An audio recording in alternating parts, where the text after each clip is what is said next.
This week's best MMA bets, we're talking UFC Kansas City. I'm going to give you guys my lock of the week, my most confident picks on the card. We'll talk favorite underdogs, Degen Props of the night, and then finish it out with the parlays.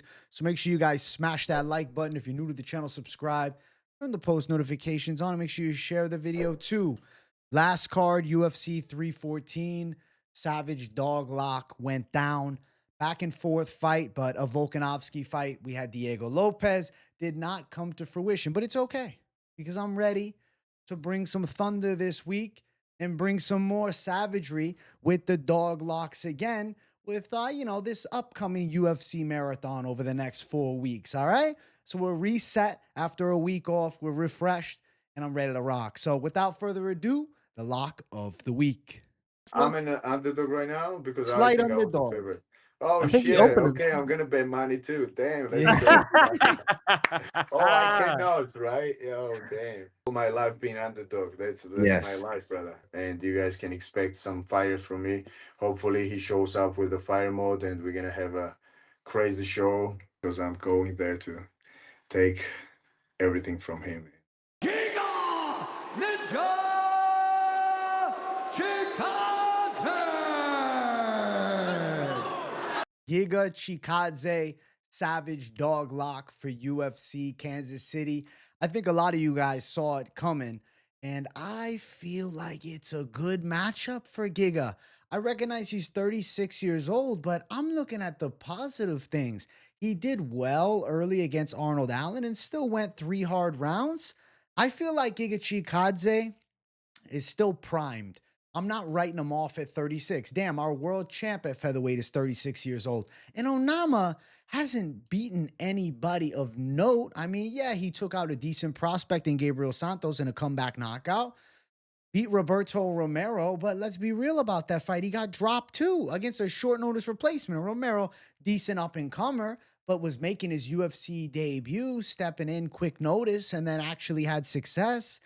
And now he's jumping to the Giga Chikadze level of technical striking. Blasphemy that David Onama is the favorite in this spot. Now, I know things about Giga Chikadze that some don't. He works with Merab a lot on his wrestling defense, and he spars with them too.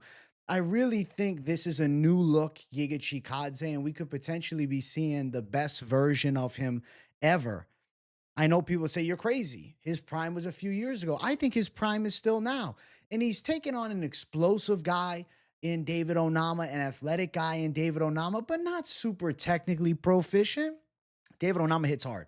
David Onama has solid pressure. He's got decent grappling, but I wouldn't rate wrestling as a strength. I would say he has relatively good wrestling slash grappling defense, but offensively, it's not like wow factor. Sure, he can take people down and work the grappling a bit, but it's not his strong suit. When I think of David Onama, I think of heavy hands, but I also think of susceptibility to power shots. The biggest fight of David Onama's career, Nate Landwehr, and he lost that fight to Nate the Train Landwehr. Now, sure, it was about, 3 years ago now, almost 3 years ago. He's had some success since then, but he beat Gabriel Santos, and then he beat Jonathan Pierce, who's a pretty one-dimensional wrestler, and then he beat Roberto Romero, who's on this card too, and is an okay up-and-comer. To now jump into the Giga Chikadze level of striking, a former glory kickboxer, a very efficient striker on the feet that has moments of wow, I think Giga's going to look good in this matchup. Defensively, I think that Giga's takedown defense will be quite sound. And I do have a bit of a feeling that maybe Onama is looking to mix in some wrestling against the kickboxer. But I think he will be met with substantially more resistance than he'd anticipate. Now, Giga Chikadze training with Merab leading up to this fight, good sign of it is he's now used to a pressure wrestler. You could say, oh, but Onama's a lot bigger. Yeah, but Merab's one of the best pressure wrestlers on the damn planet. Regardless of size, I think Giga Chikadze is definitely sharpening his defensive wrestling tools. But on top of that, sparring with somebody like Merab has him comfortable creating space, defending takedowns, and still being effective with striking offense. I believe Giga Chikadze is going to look pretty good in this matchup.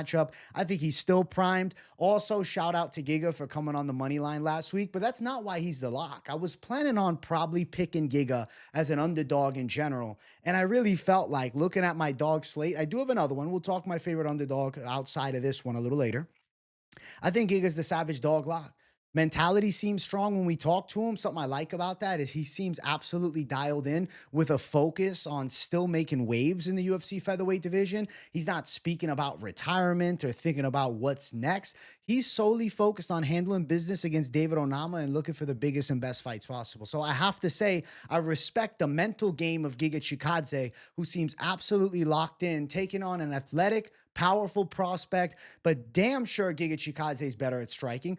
Damn sure Giga Chikadze is more accurate, more technical, more defensively proficient. Onama gets hit a lot. He gets hit too much for my liking. And Giga Chikadze can do more than just punch you in the face. He's got some of the most terrifying kicks in the featherweight division, maybe the most terrifying kicks. They look at the bad. You think of the Calvin Kattar fight, but they forget the good. The Edson Barboza win, the Cub Swanson knockout. There has been moments where Giga Chikadze looks so fearsome, and I'd be damn terrified just watching him besides the damn cage, okay? I don't think David Onama's handling business against the savage, Giga Chikadze, okay? Giga Chikadze, savage dog lock for UFC Kansas City. A lot of you guys predicted it, and hey, shout out to the ones that called it right. Now, as far as the lines for the fight, we're talking about the matchup and my thoughts, but looking at the actual betting side, if you're going to play the line, you got plus money at plus 145. I think Giga's very live to win. Plus 145 odds for Giga Chikadze. That's a fabulous money line. You don't have to chase anything else. Could he end up catching Onama and knocking him out? Sure, it's plus 475 if you want to chase the knockout prop. But you don't need to when you can just play a savage money line. Maybe you like the decision prop. You're like, hey, let me run it to a decision. Come on, man. What are you going to do? Plus 250 decision? Why? Don't chase props. Throw it down the center. Giga Chikadze to win the fight. He brings a wide array of striking skills and I think a sound grappling game defensively. Let me just, reiterate, defensively. Dude, I'm telling you, man, the takedown defense is going to be there. His gas tank's going to be better, okay? I really believe this is going to be the most evolved version of Giga Chikadze we've ever seen in the cage. Seems in great shape leading up to the fight. Seems great up top leading up to the fight. Giga Chikadze had to be the savage dog lock this week, and I cannot wait for it. So we're going Giga Chikadze at plus 145 as this week's lock, and let's keep running. I want to jump to the next segment. I want to talk some most confident picks. I'll bring them up on the screen. Beware, because there's a lot of ugly-ass betting lines, man. That's why I love the savage dog lock, because we get nice plus money. There's some chalk, man. Blackshear. Blackshear should win the fight. I mean, Alatengheili's got decent wrestling, okay striking, but I think Blackshear is faster in the stand-up department. I think he's better at grappling. I think he could even land takedowns on Alatengheili. I really don't rate Alatengheili that high. I think he's a strong guy. I think that he has solid enough wrestling, but he's not super good in any area. I never watched an Alatengheili fight and say, damn. Whereas I watched him on Blackshear. I mean, think of the Jose Johnson twister. Think of the Mario Batista close decision on super short notice. He fought the Saturday before. Think of the last two fights.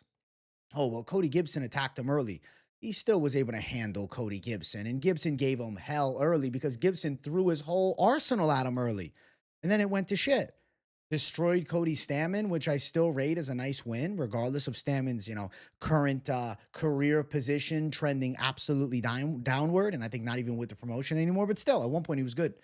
Minus 460 is an ugly line, so it becomes a parlay only. Well, we'll talk parlays at the end, but I think Blackshear handles business in this fight against an Alatengheili. Probably leaning towards decision. Alatengheili's been submitted, one time ever, but plus 140 doesn't really make me say, whoa, let me go throw down on that decision. Not really. Looking towards maybe you're going Blackshear by submission, which is more of a degen call, but he does have submission skills. You only get plus 150. What the fuck? For a guy that's hard to submit in Alatengheili, it's almost blasphemous that it's plus 150 for Blackshear by sub. That's not even worth your time. So Blackshear, the straight play in a parlay, seems like the only way. Let's keep running. Next up, Ikram Aliaskarov. Bro, he's going to absolutely destroy Muniz. Muniz has nothing for him, okay? Muniz was mounted by the Iron Turtle. And I know the Iron Turtle's a tough customer. He's okay. And Iron Turtle, I thought he could have won that fight, to be honest. Muniz is not going to have real opportunities to thrive in grappling at all. What, he's going to take the back of Aliaskarov, going to shoot up a slow triangle. He's going to get fucking wrecked. Ikram Aliaskarov is better at striking. He can knock Muniz out on the feet. He's way better at wrestling. And I don't think Muniz has the jiu-jitsu game from the bottom to sub a guy like Aliaskarov. I think Aliaskarov can beat the shit out of him from top position if he wants to. But Aliaskarov's stand-up is pretty nice. And Muniz is kind of slow on the feet. He does have decent kicks, but like that's about it, right? Really lax with the hands. I'd say he's a pretty subpar boxer, and Aliaskarov can throw some fists. Now, the odds are hideous at minus 550, but yo, maybe you want to chase a minus 160 for knockout prop. What the hell are we doing? There's really nothing value-wise on this one, unless you're like, okay, when does the fight finish? Do you think that Aliaskarov gets him out in the first minute and a half? Under 1.5 is minus 105. So coin flippy, though. I prefer under 2.5 at minus 325. I do think Aliaskarov finishes the fight, but it wouldn't shock me if this fight heads into the later stages of the second or even the third round. I think that it really depends on where Muniz is at. I could see Muniz getting clipped early and put out, but I also could see Muniz surviving some, striking exchanges. Aliaskarov getting on top. Muniz trying to throw up submissions. Aliaskarov defending and working some ground and pound. So again, it's a position where it's like, the money line is way better as far as likelihood of success, but it also sucks as far as odds because, it's a fucking lock for a reason. Minus 550. You got to put them in a parlay. Yeah. Chalky faves, but it is what it is. These are most confident picks. Fuck the lines. All right, next one, Mingyang Zhang. Mingyang Zhang. I really think he's going to win, but I do have this bad feeling what if he shit the bed? Because he's super unproven, but my God, it's a well past his prime Anthony Smith. If Mingyang Zhang has any legitimate potential to make waves, I'm talking about top 15, it doesn't even have to be towards the top 5, top 10. No, if he has any legitimate potential to be, kind of a player in the UFC light heavyweight division, even if it's not elite level, but it's still relatively high level, top 15, then he will beat Anthony Smith, who's past his prime and not in the greatest physical condition and seemingly checked out mentally, saying he's going to retire, wants to give it one last hellish go, but probably loses by knockout. Mingyang Zhang is minus 425 as a really wide favorite, but you can have some fun with it. Okay, Mingyang Zhang by KO, minus 235. Tell me to go fuck myself. You could touch an over 1.5 at plus 145. What are the odds Anthony Smith, he survives till the end of the second round before getting knocked out? Mingyang Zhang's got some heavy hands, so it's dangerous. The worry with Zhang is the grappling. So even though it's a very confident pick, I have to say a positive piece for Anthony Smith. I would assume that Anthony Smith wins this fight maybe 1 or 2 times out of 10, but there's still an argument he could win if this fight goes to the ground, right? Mingyang Zhang shoots a stupid takedown, caught in a submission. Somehow Anthony Smith gets his back. If you get a primed Anthony Smith, there's a possibility somehow, some way he digs a big one out. Can he turn it up for one last go? I have not liked the body language in the recent ones. He's gotten handled in his past 2, has not looked good in a while. Even the Petrino win. I mean, Petrino's fight IQ is negative. You understand? He picks him up and puts himself in the ghillie. That's idiocracy. All right. I don't think Mingyang Zhang is that dumb. So I'm saying Mingyang Zhang knockout. I think he wins. But if you want to be a Degen, Smith by sub around plus 1,000, it's not a horrible idea. Smith plus 325 on the money line. I mean, I'm talking about the betting side of the opposite of a confident pick. But like I said, 2 times out of 10, he pulls out some weird shit. Maybe 1 time out of 10. There's always a chance of weird shit with an Anthony Smith fight. Anthony Smith has done a good job in the past of winning fights by his opponents just fumbling the bag and making mistakes. Not so much him having so much success and actually putting himself in these great spots. It's more the opponents put themselves in shit spots, and Anthony Smith knows how to fight, so he's able to then counter with some type of finish. Bro, if Mingyang Zhang gets beat here, the prospect is busted quick. Because right now he looks like a terrifying power puncher. I am still confident that he wins, and I do think he knocks Anthony Smith out. I think Mingyang Zhang is good. I also think Anthony Smith is washed. This is not Anthony Smith 5-6 years ago. This is an Anthony Smith who hasn't looked good in a long time. But maybe Mingyang Zhang is a completely overrated scrub, man. I still feel confident in the pick, but maybe in the back of your minds, you're like, all right, don't put him in every parlay. That's what I will tell you. Don't put him in every fucking parlay. We'll talk parlays at the end. Wouldn't put him in all of them. just because of the off chance you have an Anthony Smith that kind of shows up. But like I said, 8 other times out of the 10, it's a fucking walk in the park for Ming Yang Zhang. So we shall see, man. If Anthony Smith looks shredded on the scales, maybe things are different. But if he's looking skinny fat like he's looked recently, I assume that, he just gives it one hellish last go. But Zhang probably does beat him. Zhang probably beats him. Zhang probably beats him, but as I'm talking, I'm like selling myself out of it. I'm like, is this the least confident of my most confident 5? Oh, actually, it's 6, but you only see 4. I got 2 honorable mentions. Let's go to the next one. Jocelyn Edwards. Bro, Chelsea Chandler is shisty. She's okay with hands, but she doesn't really have good takedowns.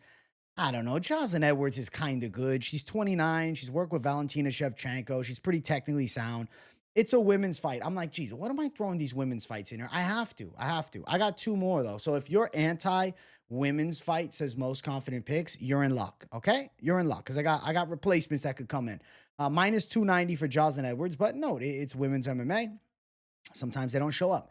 Over is minus 450, probably over. Edwards on the judges' scorecards, most likely. It's minus 215.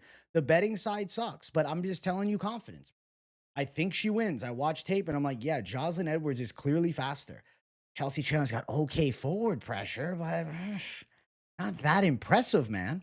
I think Jocelyn Edwards is more tactical and more well-versed. And it's also in the tallest girl that Chandler's fought in the UFC. I think Edwards wins a decision. She's been on the roster a long time. She's only 29, bro.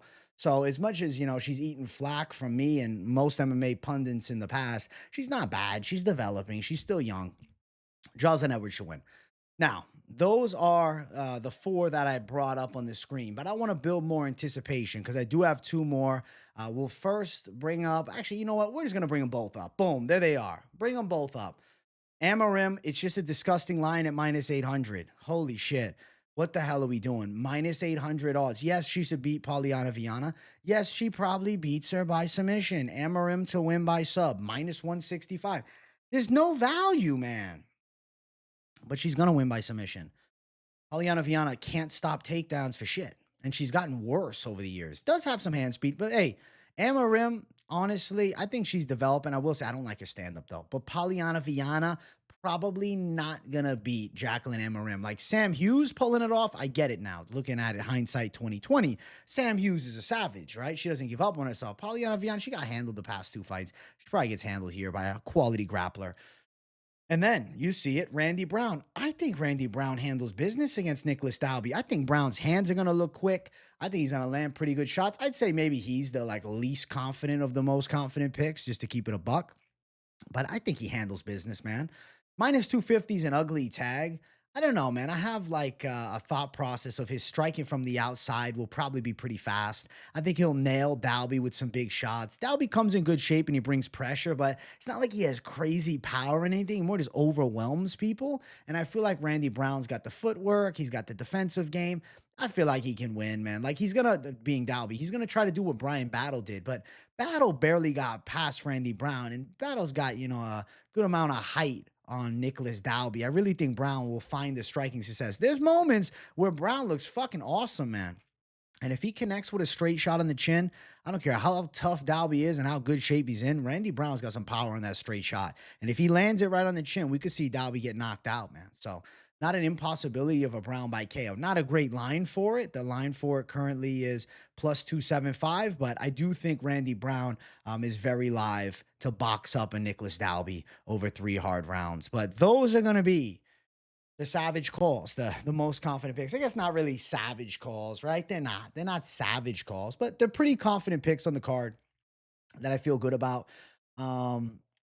Another honorable mention, I'm not going to bring him up on the screen, but I wanted to just make sure I say this. I think Evan Elder does win, but Gage Young is a really tough up-and-comer, but I think Evan Elder is another one that wins. I'd say he's kind of like, I was like, you know what, we'll do 6, but if you want to just, round it off to lucky number 7, I think Evan Elder is also a decent chance. Decent chance with Evan Elder.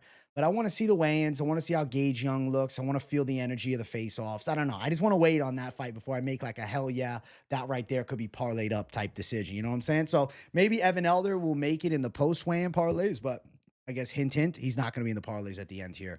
Let's jump to the favorite underdogs, but really, I have a savage dog lock, and we have one dog left.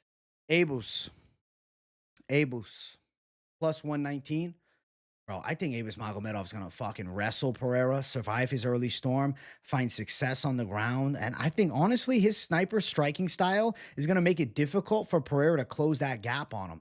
Like Michel Pereira has run over 3 guys in the damn middleweight division. Igor Potiera, who's just not really good. Michel Olekjachuk, who's a boxing heavy striker who honestly is okay.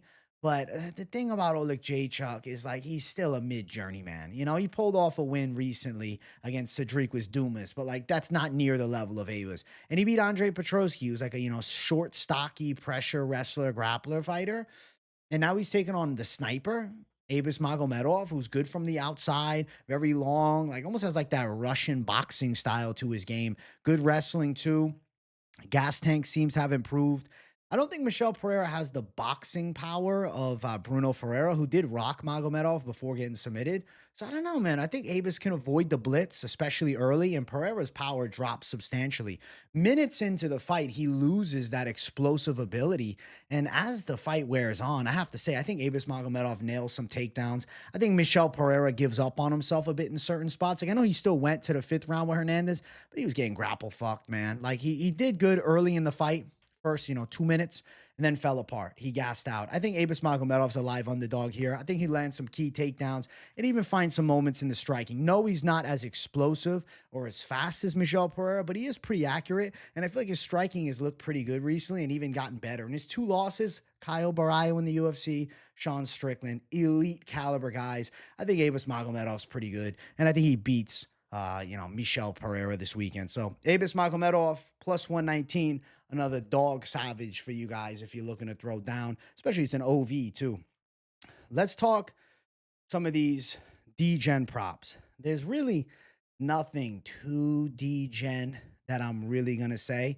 But I do think like under 2.5 at minus 250 in this damn Matt Schnell and Jimmy Flick fight seems really likely because the way they both fight, I think violence is incoming. Now, my official pick is Schnell by KO. It's plus 160. On the opposite end, though, Flick at plus 225 does have like that freaky, submission chance. Now, the real prop that I wanted to mention, Chris Gutierrez to win a decision. I think there's a decent chance of that. The odds are not great. It's only plus 105, but it is a prop, right? Chasing the Degen props, to be honest, sometimes, kind of a pain in the ass because you're chasing degeneracy above all. But, overall, I personally prefer, I don't know, props that make sense. And sometimes I bring some real degeneracy. Other times it's about the over-unders. Like I think that Chelsea Chandler and Edwards over 2.5, minus 450. That seems very likely.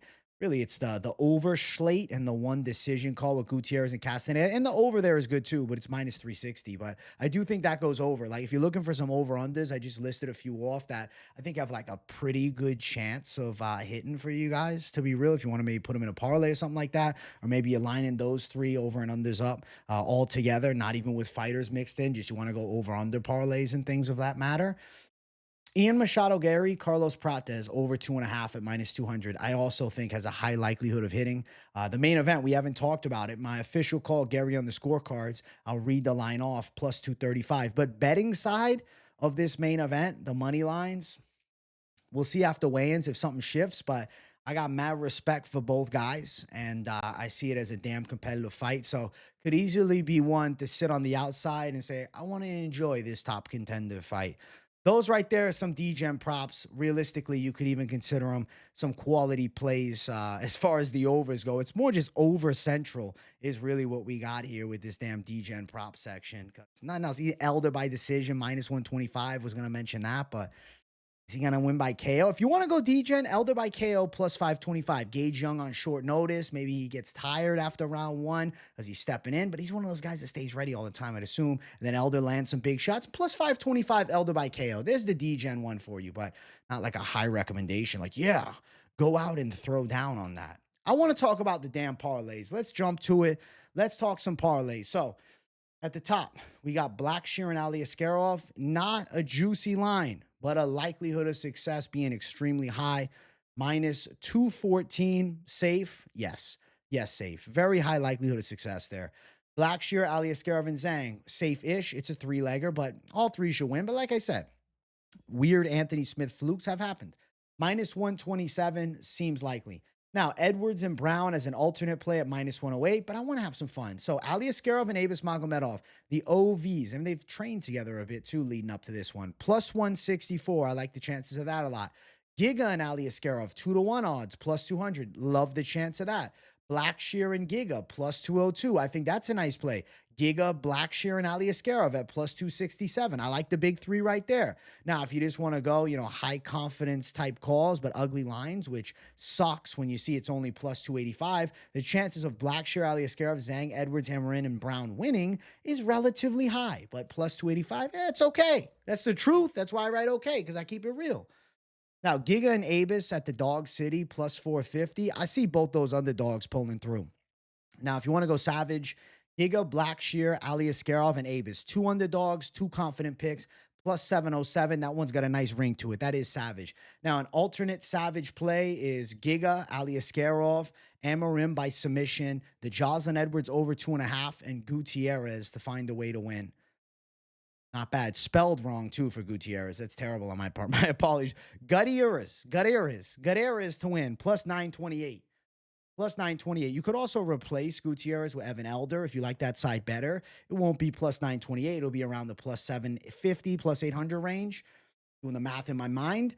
And then Giga, Abus, Blackshear, Ali Askarov, Zhang, and Edwards. That's degenerate shit, but it's plus 1197. I think there's a pretty good chance. And then the Savage Degen call at plus 2017. Giga, Abus, Blackshear, Ali Askarov, Zhang, Edwards, Amorim, and Brown. Big plus money. Big Degen call. Confident calls mixed in with 2 dogs, which actually are confident calls as well. Yeah, I like it. Now, post weigh-in, I'm going to drop a few more under here. So definitely tune into the weigh-in show Friday where we break everything down after getting the vibe. And I don't know, some of those post weigh-in parlays just have some magic to them. And I'm sure there'll be a couple of good ones to add into our slates following the damn weigh-ins. Because like the Evan Elder one, I want to see the face-off. I'm looking forward to it. I could see him being mixed into something. And there's other ones that I could see myself cooking up as well. So Friday, I'll add some post-weigh-in parlays. But for now, on the Wednesday show, this is the slate we're looking at. And I like them. I think we got some good calls, some good cash flow to be made. But I'll tell you, bet intelligently, don't blindly tail. If you're actually betting substantial money, do some research and see where we line up for your highest probability of success instead of just going in blind. Yes, I'm dialed in. Yes, I'm doing the work. Yes, I'm consistent AF. And there's been some badass winners this year. Anybody trying to give me flack about losing last week, Sam Patterson plus 270 Savage Dog Lock. I can't really be shit on. You understand? But hey, do yourself some due diligence too if you're actually serious about throwing cash flow down. That's, anything substantial. But yeah, those are the parlays right there. I'm looking forward to this weekend. Another beautiful episode of this week's Best MMA Bets in the books. I hope you guys loved it. Make sure you smash the like button. If you're new to the channel, subscribe. Turn those damn post notifications on and don't just leave them on personalized. Put them on all so you don't miss a video or a live stream because I'm live every single day. You don't want to miss the lunchtime lives. We've been having a lot of fun with those lunchtime lives. I love each and every one of you guys. Make sure you drop a W in the comments if you have nothing to say. But definitely, I want to hear from you guys in the comments. Let me know what you think of my Savage Dog Lock. If you disagree, give me your Savage Dog Lock. And I want to hear some of you guys' parlays, some of your favorite prop bets, some other money lines that you like. I want to hear from my community. So let us all know in the comments down below. I love each and every one of you guys. I'll see you on the next one. Much love. Peace out.